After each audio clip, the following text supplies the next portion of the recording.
Hello viewers, we are back again with our session on the promotion of mental health. Our today's topic is self-esteem.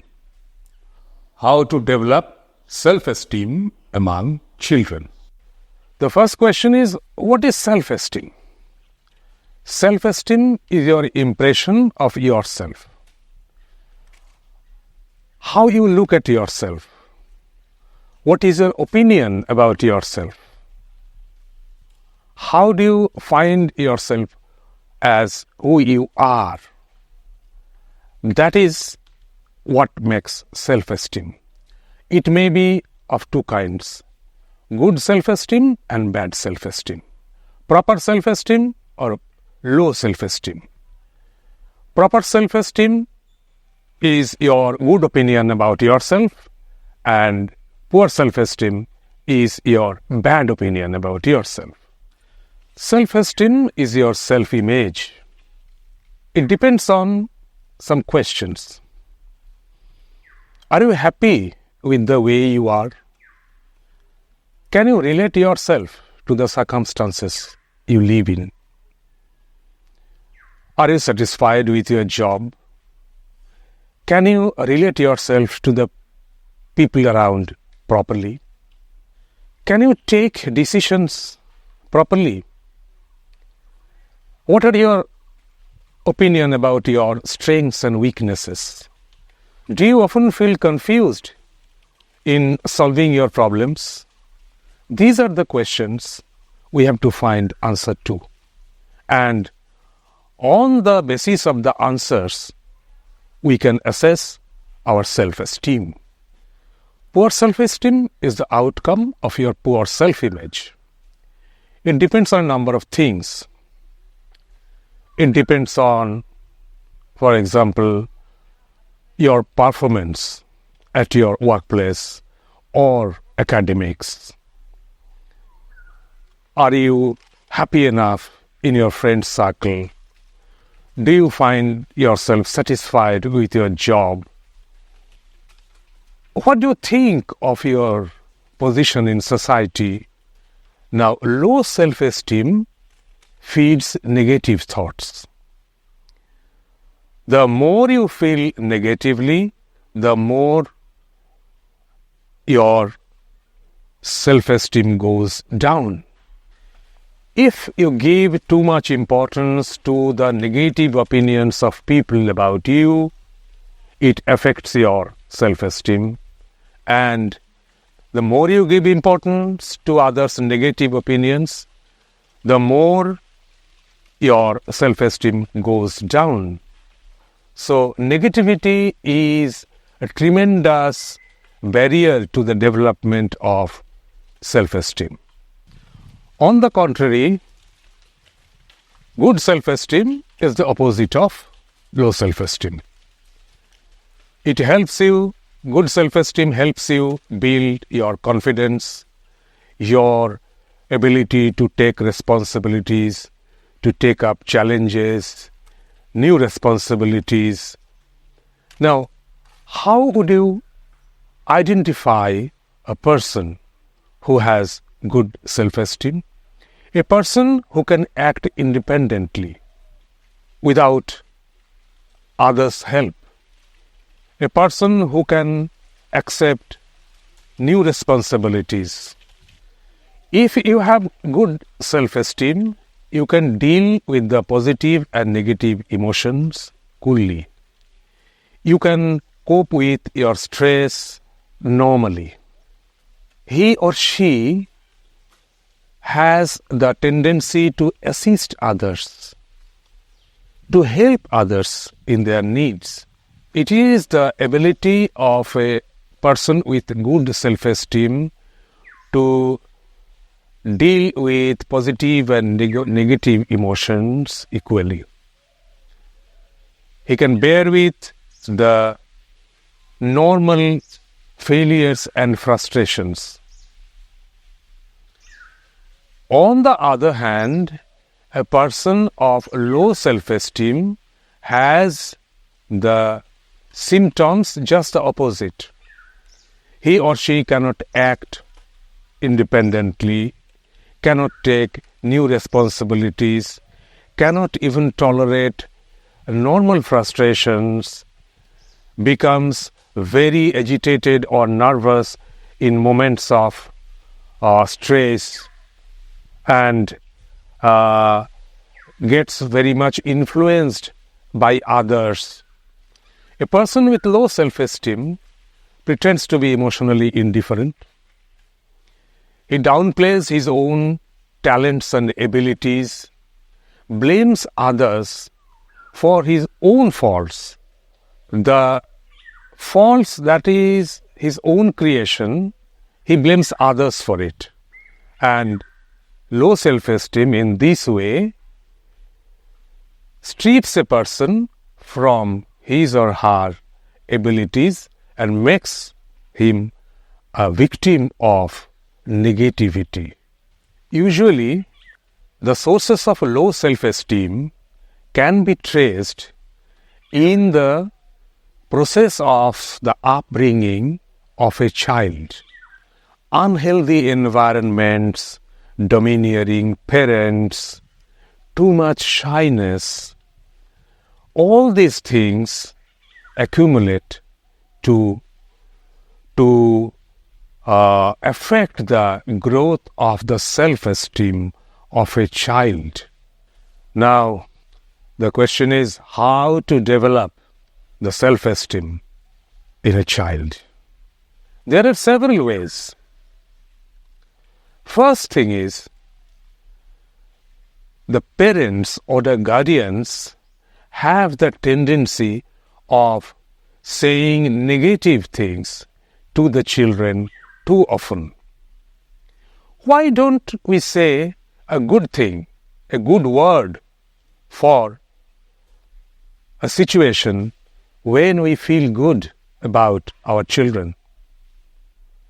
If we say a good thing about their acts, it makes them feel good too.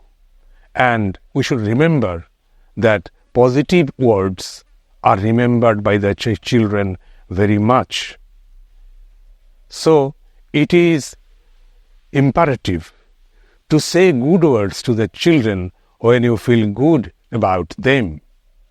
Secondly, we should be liberal. We should be generous about praising the children. If you find that your student or your child has done something praiseworthy, be generous about praising it.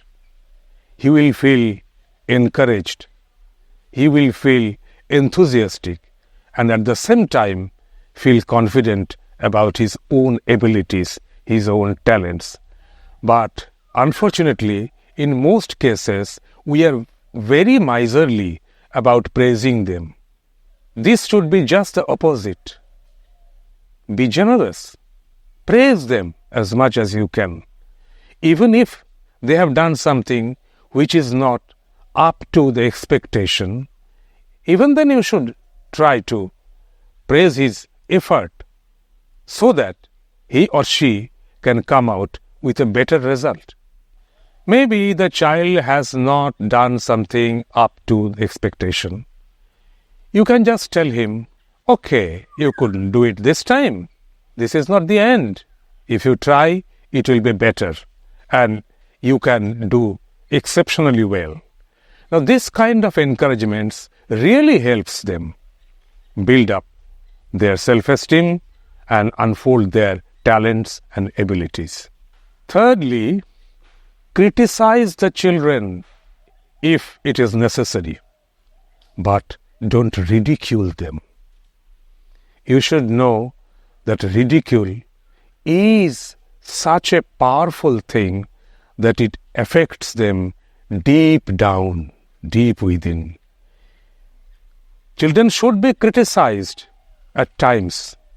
You can be rude in your criticism, but avoid ridiculing them all the way. For example, maybe your child is unable to keep his or her things in order. Don't say, you are so lazy, you cannot keep your things in order. don't say these words. Rather, you should say, I want you to keep your things in order. I'll be happy if you can keep your things at the right places. Now, see, the differences in your words make a huge difference in the reaction of your children. Fourthly, the guardians in general have this tendency of comparing their children with others. Others' children are doing well and you are doing badly. These kind of comparisons really is very harmful for the mental development of the children. If your children has not done his things properly, just criticize him or her. Be rude to him if needed, but don't compare them with other children. They feel down in the dumps as a result. The fifth way is to be a facilitator, not a punisher. Don't be a strict disciplinarian and a punisher. Be a facilitator to the children so that they can do their work properly. So you should follow 3 F's: fair, firm, and friendly. Fair, firm, and friendly. Now, how to be a facilitator? A facilitator's duty is to make things easier for the children. The task they are doing, your task there, your role there is to help them carry out the task in the proper way. You cannot just give them the order and look forward to seeing the results of the tasks. Not that. You should assist them so that they can carry out their activities, their tasks properly. That is the role of a facilitator. Lastly, and most importantly, it is very useful to practice self-talk. I mean, positive self-talk. When we say something out about ourselves, it affects us immediately. It influences us immediately. If you say, I cannot do this, immediately it influences you and you start feeling that you cannot do the thing. You are unable to do this thing.